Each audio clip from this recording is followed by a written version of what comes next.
بسم اللہ الرحمن الرحیم۔ الصلاۃ والسلام علیک یا سیدی یا رسول اللہ وعلی آلک واصحابک یا سیدی یا حبیب اللہ۔ آج تکمیل النحو کورس کا تیسرا سبق ہے من جانب محمد اشفاق رضوی۔ آج کے سبق میں ہم لفظ اور کلمہ اس کی تحقیق بیان کریں گے۔ سب سے پہلے لفظ کے بارے میں پڑھیں گے کہ لفظ کی صرفی تحقیق کیا ہے، اس کا لغوی اصطلاحی معنی کیا ہے اور اس کی اقسام کیا ہیں، اور اس کے بعد پھر لفظ اور کلمہ ان دونوں میں فرق کیا ہے، اور پھر کلمہ کے متعلق کیا لغات ہیں، اس کو کس کس طریقے سے پڑھ سکتے ہیں، تو اس حوالے سے آج کے سبق میں بیان کیا جائے گا۔ سب سے پہلے لفظ کی صرفی تحقیق سمجھیں۔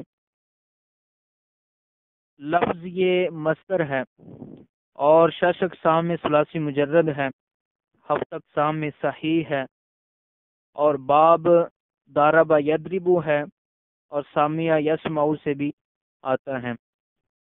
اس کا لغوی معنی ہے پھینکنا، اور اصطلاحی معنی اس کا ہے ما یتلفظ به الانسان، جو انسان بات کرتا ہے اسے لفظ کہتے ہیں۔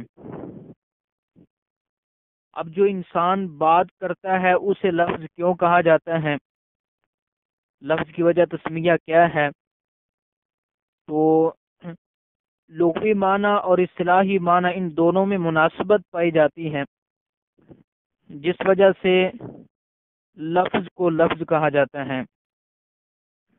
کیونکہ لفظ کا لغوی معنی ہے پھینکنا، اور انسان بھی جب بات کرتا ہے تو وہ گویا کہ الفاظ کو منہ سے باہر پھینک رہا ہوتا ہے، تو اسی مناسبت سے جو بھی انسان بات کرتا ہے اسے لفظ کہا جاتا ہے۔ تو خلاصہ یہ نکلا کہ لفظ کے لغوی اور اصطلاحی دونوں میں، یعنی لغوی اور اصطلاحی دونوں معنی میں مناسبت پائی جاتی ہے۔ اب اس کے بعد لفظ کی اقسام سمجھیں کہ لفظ کی اقسام کتنی ہیں اور کون کون سی ہیں۔ تو لفظ کی ابتدائی طور پر دو قسمیں کی جاتی ہیں، ایک لفظ مستعمل اور دوسرا لفظ مہمل۔ لفظ مستعمل کی تعریف کیا ہے؟ هو اللفظ الدال على معنى مفرد بالوضع۔ لفظ مستعمل وہ لفظ ہے جس کو مفرد معنی پر دلالت کرنے کے لیے وضع کیا گیا ہو۔ اور لفظ مہمل کی تعریف ہے کہ وہ لفظ جس کو معنی پر دلالت کرنے کے لیے وضع نہ کیا گیا ہو۔ یہ ان دونوں کی اصطلاحی تعریفات ہیں۔ اس پر مثال سمجھیں کہ ایک شخص کو بھوک لگی، اس نے بیوی سے کہا روٹی چھوٹی دے دو۔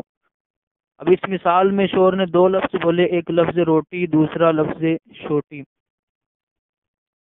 بیوی کو لفظ روٹی کی سمجھ آ گئی اور اس نے روٹی شوہر کے سامنے رکھی، اور چھوٹی کی سمجھ نہ آئی اور اس نے کہا کہ چھوٹی ہوٹل سے لے آؤ۔ تو شوہر نے مسکراتے ہوئے بیوی کو لفظ مستعمل اور مہمل کی تعریف سمجھائی اور کہا کہ روٹی لفظ مستعمل ہے کیونکہ اس کا معنی کوئی نہ کوئی ہے، اور وہ یہی ہے کہ روٹی جو آٹے کی ہو یا جو کی گندم کی روٹی ہو یا جو کی یا باجرے کی یا مکئی کی، تو یہ اس کے لیے روٹی کا لفظ استعمال ہوتا ہے۔ تو گویا کہ روٹی کا کوئی نہ کوئی معنی ہے، لیکن لفظ چھوٹی یہ مہمل لفظ ہے کیونکہ اس کا کوئی معنی اور مطلب نہیں ہے، یہ بغیر مقصد کے ہی بولا جاتا ہے۔ اسی طرح پانی اور وانی کو کہے کہ پانی وانی لا کر دو، تو اس میں پانی تو لفظ مستعمل ہے، لیکن وانی یہ لفظ مہمل ہے کیونکہ اس کا کوئی معنی نہیں ہے، اس کا کوئی مطلب نہیں ہے۔ تو یہاں سے لفظ مستعمل اور محمل دونوں کی تعریف سمجھ آ گئی۔ اب لفظ مستعمل کا دوسرا نام کیا ہے؟ تو لفظ مستعمل کا دوسرا نام لفظ موضوع ہے، اور تیسرا نام اس کا کلمہ بھی ہے۔ اور یہاں سے کلمہ اور لفظ مستعمل ان دونوں کے درمیان فرق بھی معلوم ہو گیا۔ دونوں میں فرق کیا ہے کہ لفظ یہ عام ہے اور کلمہ یہ خاص ہے، یعنی ان دونوں کے درمیان عموم خصوص مطلق کی نسبت پائی جاتی ہے، کیونکہ لفظ یہ عام ہے کیوں ہے؟ کیونکہ یہ لفظ موضوع اور لفظ محمل دونوں پر ہی بولا جاتا ہے، لیکن کلمہ خاص ہے اس لیے کیونکہ کلمہ صرف لفظ مستعمل پر ہی بولا جاتا ہے۔ لفظ مستعمل کو ہی ہم کلمہ کہہ سکتے ہیں، لفظ محمل کو کلمہ نہیں کہا جاتا۔ لہذا یہاں سے لفظ اور کلمہ ان دونوں کے درمیان فرق بھی واضح ہو گیا۔ اب اس کے بعد ہم اس کو کلمہ پڑھیں یا کلمہ پڑھیں یا کلمہ پڑھیں، کیا پڑھ سکتے ہیں، کس طرح کی اس کے متعلق لغات ہیں؟ تو اس کے متعلق 3 طرح کی لغات ہیں، 3 طریقے سے ہم اس کو پڑھ سکتے ہیں۔ ایک تو کلمہ جو عام طور پہ مستعمل ہے اور یہ اہل حجاز کی لغت ہے اور یہ مشہور ہے، اور دوسرا ہے کلمہ، کاف کے نیچے زیر ہے اور لام ساکن ہے، کلمہ، جیسے سدراتن، اور یہ بنو تمیم کی لغت ہے۔ اور تیسرا پڑھنے کے اس کا طریقہ ہے کلمہ، کاف پر زبر ہے اور لام ساکن ہے، کلمتن۔ تو یہ 3 طریقے ہیں اس کو پڑھنے کے، اور اس کی جمع آتی ہے کالمن کے وزن پر اور کلماتن کے وزن پر، 2 اوزان پر اس کی جمع آتی ہیں، کالمن اور کلماتن۔ یہ تفصیل جو اس کی کلمہ کی لغوی تفصیل ہے، یہ مصباح اللغات کے اندر بھی موجود ہے۔ اور کلمہ یہ کلمن سے بنا ہے، اور کلمن یہ مصدر ہے جس کا معنی ہے زخمی کرنا۔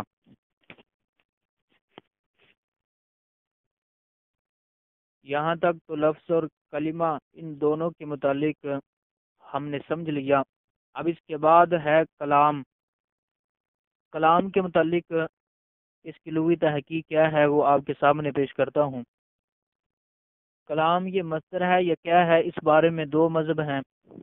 ایک تو یہ ہے کہ یہ مصدر ہے اور اس کا باب تفعیل ہے، جس طرح سلام یہ مصدر ہے اور اس کا باب تفعیل ہے۔ قرآن کریم کے اندر بھی ہے کلم اللہ موسیٰ تکلیما، اسی طرح صلو علیہ وسلموا تسلیما، تو یہ اسی سے سلام ہے۔ تو گویا کہ اس کا مصدر، یہ باب تفعیل کا مصدر ہے۔ یہ تو پہلا مذہب تھا کہ یہ باب تفعیل کا مصدر ہے کلام۔ اب دوسرا مذہب اس حوالے سے کیا ہے؟ تو دوسرا مذہب یہ ہے کہ کلام یہ اسم مصدر ہے، اور اس کا مصدر حقیقی ایک تو تکلیم بر وزن تفعیل ہے، اور دوسرا اس کا مصدر حقیقی تکلم بر وزن تفاعل ہے، اور تیسرا اس کا مصدر حقیقی مکالمۃ بر وزن مفاعلۃ، یعنی باب تفعیل، باب تفاعل اور باب مفاعلہ، یہ تینوں اس کے مصدر حقیقی ہیں۔ اور اس کا لغوی معنی کیا ہے؟ اس کا لغوی معنی یہ بھی کلم سے بنا ہے، تو اس کا لغوی معنی بھی ہے زخمی کرنا۔ اور اس کو ہم کتنے طریقوں سے پڑھ سکتے ہیں؟ تو یہ 3 طریقوں سے پڑھا جاتا ہے، لیکن تینوں کا معنی پھر الگ الگ ہوتا ہے۔